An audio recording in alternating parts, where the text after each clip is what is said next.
This particular video is targeted to young believers who are already in a discipleship relationship. I realize that many young believers who are in discipleship relationships are not sincere with their disciples. Some of them, they've come to a point where they now want to be a man of God. They want their discipler to see them as a man of God. And for me, it is not ideal.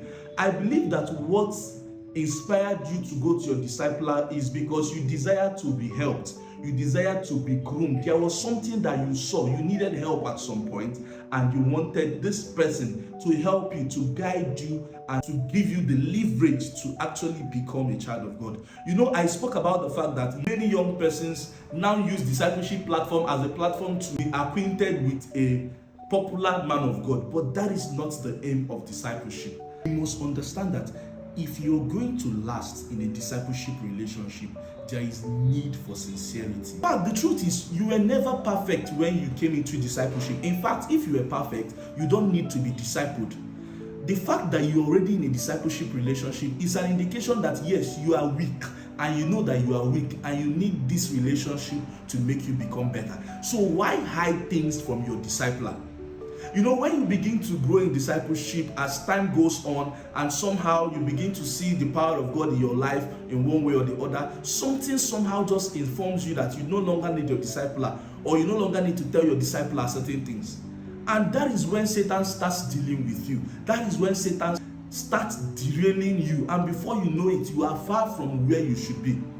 And you must understand that to a man that is in the wrong direction, speed is not an advantage. There is no need running with speed when you're already derailed. It is important that you understand the place of openness. Be open with your discipler. Yes, you are anointed and everybody calls you a man of God, but to your discipler, you are still a disciple. Do not hide anything from your discipler. That is one way to last and be effective in discipleship. Many people are in a discipleship relationship, but they are no longer being discipled.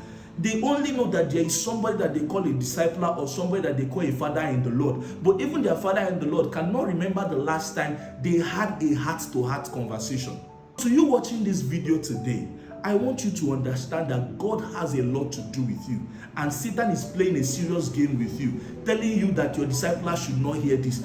How will the discipler feel if he hears this? How will he not feel? He knows that you are weak, and that is why you are in the relationship in the first place. So please, my dear, call your discipler today and tell him that thing that you've not told him in a long time, and you discover that that is what has been keeping you from your next level of growth.